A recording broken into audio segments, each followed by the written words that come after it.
Well, good afternoon. And I'll just start right off with the chart.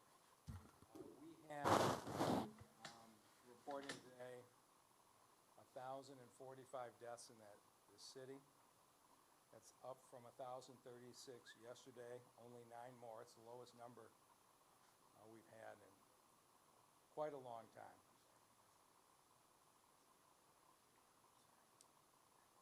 All right, well. Do I need to start over or can we keep going? Start over. Okay. So we're reporting today 1,045 deaths of Detroiters, up from 1,036 yesterday. That is only 9 more than yesterday, which is the smallest number we've seen in a long time. Part of that reflects that we did not get a bunch of old death certificates that the state had updated and turned in, and we've been talking about the effect that that has. So what that means in the chart, which to me is the best measure, again, you can see where we're continuing to go. 197 deaths in the city 4 weeks ago, 241 3 weeks ago, 265 2 weeks ago, 183 last week, and then 81 this week. The numbers are coming down extremely fast, and what we're doing is continuing to work. The number that keeps growing as we gather the data are the deaths in the nursing homes. We are now up to 233 nursing home residents and 3 staff people. Before this is over, we're going to find that 1/4 to 1/3 of all the deaths in the city occurred at the nursing homes or the senior living centers, and we are focusing so much of our energies right now in moving through those locations. And the fact that you're seeing the death rate come down as quickly as it is reflects in the job that Denise Fair and her team are doing in these nursing homes, getting them the resources that they need. The hospital beds empty. Yesterday I told you it was 700 vacant adult hospital beds and 100 ICU beds. Today that 700 number is now over 800. So the hospital beds in this city continue to be empty at a rate I've never seen in my life. And the healthcare systems have got to respond. We have some of the greatest healthcare systems in America. For 40 or 50 years, taking care of patients at the same time there was infectious disease was something they did every day. Our hospitals know exactly how to care for people while separating the infectious from the non-infectious. And so we had a 4-week period where they were swamped with a pandemic the likes of which we haven't seen in more than 100 years. I think the public can understand that that 4-week period was a once-in-a-century event. But our hospital systems, our healthcare systems have to get back to explaining to the patients again that they run very sound systems and that you can go see your doctor, you can go into your hospital, and you can stay safe. And so I'm hoping next week we really start to see some messaging coming out of our healthcare systems as to how you can go back to your doctor, go back to your hospital, and be very comfortable that you are protected from COVID-19. Our fairgrounds yesterday hit a new high. We tested more than 1,000 people on the fairgrounds itself for the first time ever. In addition to that, we did another 250 tests in the Abbott labs, so our numbers continue to climb, and it's really encouraging to see the companies, including the auto companies, now starting to send their workers through the fairgrounds. You can see companies getting ready to reopen and wanting to make sure that all their employees are tested negative before they go back to work. And we will keep ramping it up, and if we need to add, if we need to do 1,500 a day, we'll do 1,500 a day. We're just going to keep right on going because this is going to be our key. The biggest concern I have is this weekend. I just got off the phone off of a conference call with all our precinct commanders of the Detroit Police Department, all of whom are continuing to report excellent cooperation from this community as far as gatherings. But we're going to have our first really good weekend, probably, weather-wise. And all of the good news that you see on that slide will be undone in a hurry if people go out in the parks, in the neighborhoods, and gather in large groups. The reason that this has come down is because we've honored the social distancing. Folks all over Detroit are wearing their masks. We brought this down at a rate probably faster than any city in the country because of that commitment. It will go up faster than any city in that country if we abandon that commitment. And so all of the police commanders I know are committed for very vigorous enforcement this weekend with any groups. And so I hope we won't have to do that. We are going to start cutting the parks because people in the city have been enjoying the parks appropriately. Small family groups, people walking in ones and twos in the parks across this city. We want you to enjoy the beautiful parks of the city of Detroit with social distancing, but we're prepared to act because we are not going to let this trend get reversed. And so that there's any confusion, I don't understand all the stuff that's going on in Lansing.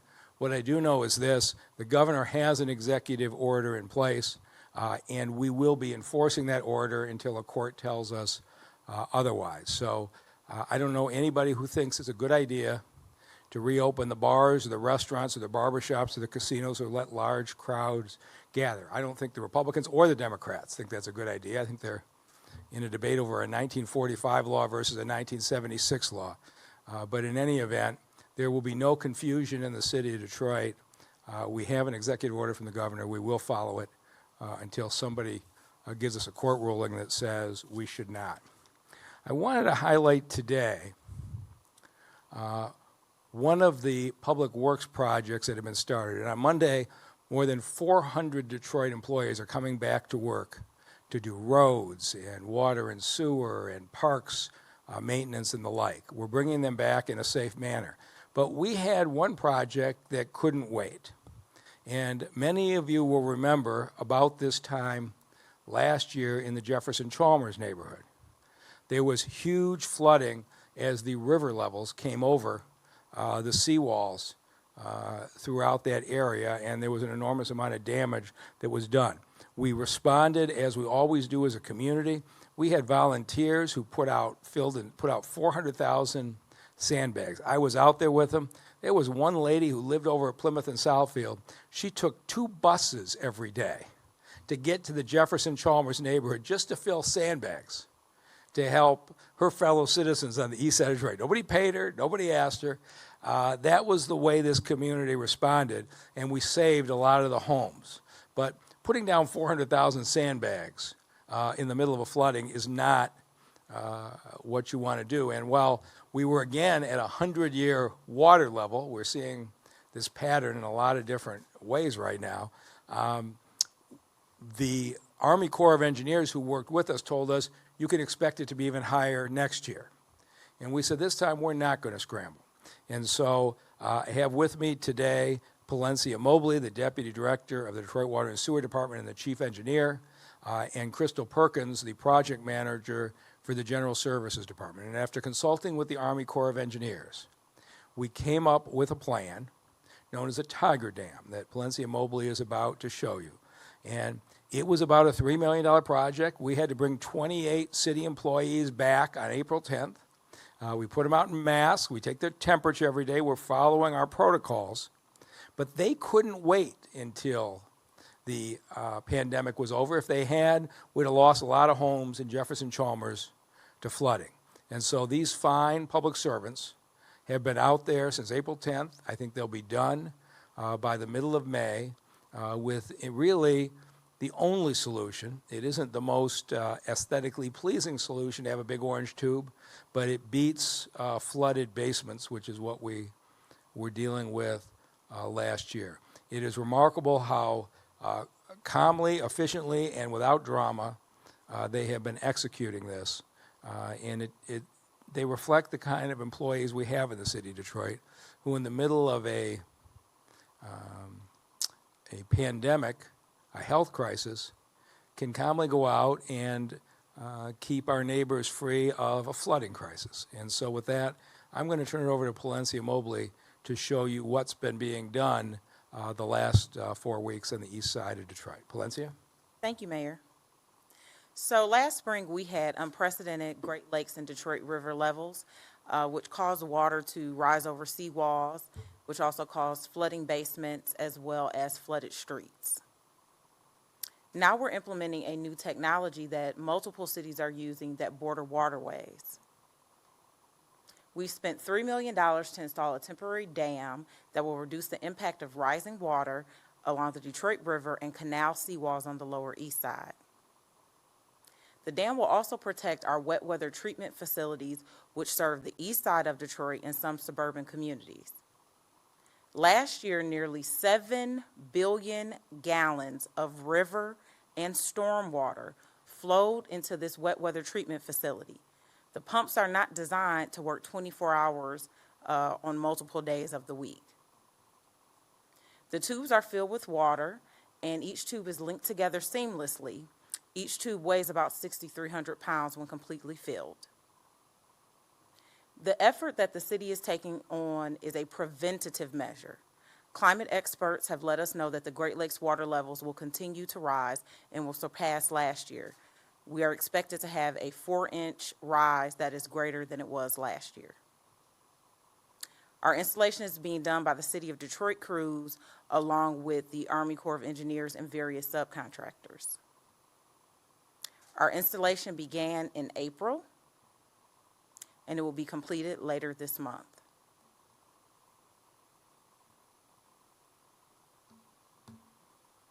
And so it's pretty remarkable. The Jefferson Chalmers neighborhood may not be well known, but absolutely beautiful homes along the waterfront. And I know when I was campaigning there in 2013, people said, nobody remembers us down here. It is a great neighborhood. And last spring and summer, when people poured in across the city to fill the sandbags, I think that neighborhood knew the city did care, and now we are getting ahead of this. And so last year we had a 100-year high sea level, or water level, and Great Lakes sea level. This year they say it'll be 4 inches higher than that, but instead of scrambling, we're getting ahead of the curve. We are going to stay with these tiger dams as a measure until we can build out permanent seawalls, which is a very complicated legal issue and is going to involve the Army Corps. It's going to involve the people who live along the water actually making sure their own seawalls are properly constructed. But we'll figure that out over the next year or two. At least right now, we believe that we have given this neighborhood significant protection from losing their homes. So Palencia, Crystal, and your team, I just want to say thank you for what you've done. And with that, we're going to turn it over to Denise Farrow, who's going to tell you what she's doing to make sure every senior citizen in this city is protected. Thank you, and we're doing quite a lot, Mayor. So let me just share with those who are watching where we are with our target of testing all 37 long-term facilities, long-term care facilities that have confirmed COVID-19 cases. So again, our goal was to test all of them by May 15th. This morning, the team tested 4 more sites, which brings us to a total of 10 facilities tested thus far. And next week, we'll share with you some of our preliminary results. These facilities are key to helping us manage COVID-19 because these are congregate settings. As of today, there are 9,192 as of today, there are 9,192 COVID-19 cases and 1,045 deaths. Every day, it saddens me when I share these results and these statistics, and my heart always grieves for those families that are experiencing this loss. As the mayor alluded to yesterday, we cannot allow COVID-19 to cause us to neglect other vital health care concerns that we may have, and so residents with chronic conditions should continue to follow guidelines for medications and exercise as directed by their doctors, and no one should forego necessary appointments or not seek medical attention for their emergencies. I also wanted to jump back because I didn't finish my update, but nursing homes is still a priority for all of the staff to be tested. So again, there's 26 in the city of Detroit, and now all 26 of them have registered their staff to be tested. Again, it's so important for the staff, and so we'll make sure that we report next week on what the results are. And so with that, I'll turn it over to the mayor. All right, any questions?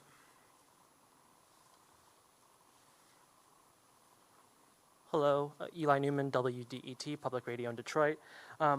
Regarding the Tiger dams, so I think we discussed that it was a currently temporary measure for what we'll see with the Great Lakes and increasing water levels there.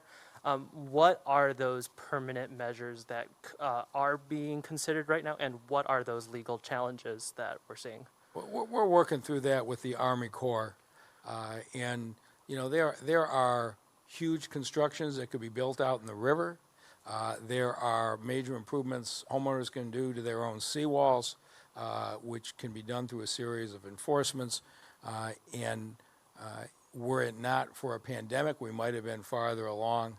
But I think we made a really good judgment just to say we're going to protect people from flooding this year. My guess is we will be using the Tiger dams again next spring. Now, either the water levels go down and the problem is solved, or Ms. Mobley and the team will work with the Army Corps on a permanent solution. And I don't know, Palencia, if you have any idea how long that might be. So I think it would take a few years to really determine the most appropriate solution. And as the mayor stated, there are multiple legal challenges. So there are private property owners that could improve their seawalls, but there are also things that could be placed into the canals or the rivers, as he stated. So that would take some time to design and then install based on overcoming those legal challenges. Sure, and beyond like the seawall issue, is the city considering looking at some of the older sewer lines that are in the area? So most of the Jefferson Chalmers area is what we call below sea level. So the river is actually higher than the ground in various parts of that neighborhood. So use of the existing sewer infrastructure is pretty much maximized during any wet weather event. So trying to now use some of that to contain river water would be a challenge. So if I can try that in language maybe that I would understand better, which is the sewer system down in Jefferson Chalmers is just fine for normal rainstorms. It's not fine for the entire Detroit River pouring into the street. It was never designed for that. So it's not that there's a problem with the storm sewer system. It's a problem that you can never accommodate an overflowed river. And we're just going to stop it. But I think the system has done just fine. And last year, Gary Brown and DWSD went out and unclogged every one of those storm drains with the Vector trucks. They cleared up everything that could be cleared up by the water and sewer system. It's just now a function of making sure flooding doesn't come from the river. Sure. And for Ms. Fair, I'm wondering, as the health department has been looking at long-term care facilities, what differences they're noticing between what we've seen in the nursing homes, and why at least currently, it doesn't seem like it is as big of an issue there as we're seeing at in the LTC. Yeah, so I think it's too early to tell. We literally just started on Wednesday. We'll have preliminary results available on Monday so that we can compare. What we found in nursing homes is that the infection rate is about 24%. So I can't give you the results right now, but Monday we should have a better response. Sure. And Mayor Duggan, I was also wondering about, you were saying that the DPD has seen a lot of cooperation with order compliance. I mean, has there been, in terms of citations issued, is that down from where we were, a They couple were, in weeks ago? fact, AC White told me, what did he tell me, 19 yesterday? Smallest number they have written so far, DPD wrote yesterday in citations. And the challenge is going to be this weekend if we have the nice weather predicted. But we're getting good cooperation, and we're seeing the same thing. As soon as groups start to gather, neighbors are calling because they're trying to protect the health of this community. And I think as the community started to understand that, we've seen fewer and fewer gatherings. Doesn't mean they don't happen. What it does mean, when they happen, you can be pretty sure the police car is going to be there in a matter of a few minutes.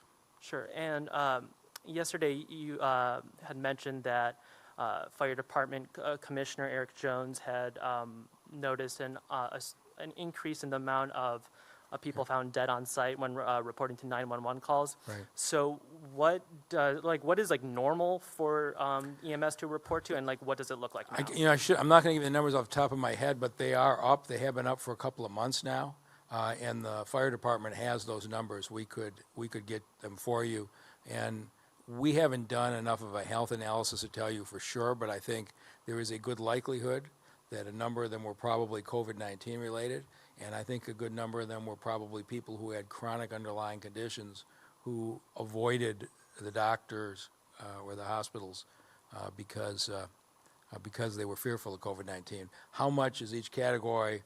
I'm sure Ms. Fair in the coming months will analyze, but there is an increase in the number of deaths on site in the last couple months than we had seen last year at this time. So in terms of that analysis, are you instructing county coroners to be studying those bodies? County coroner doesn't work for me, so Okay. I don't have any right to instruct or anything, but the coroners follow the law, and every case is handled according to the law. Thank you.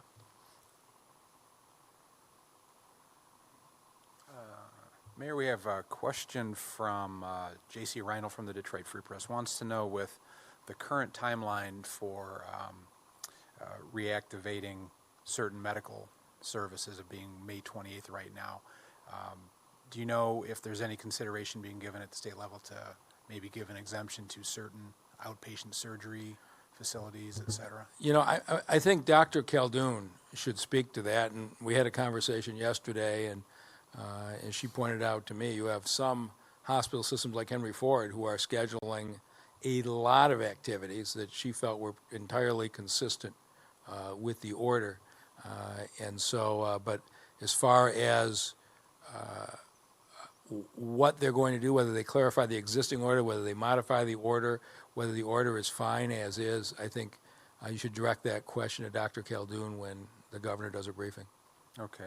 And ML Elric from the Free Press just wanted to know if we expect the police department's going to have additional staffing out this weekend. We are fully staffed at the police department, so we've had more than 1,000 officers return to work. At this point, I think 2/3 of all the officers in the police department have been through our 15-minute testing.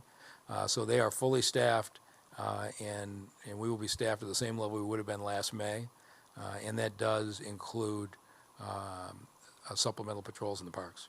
Okay. I think that was the last question for today. All right, thank you all very much.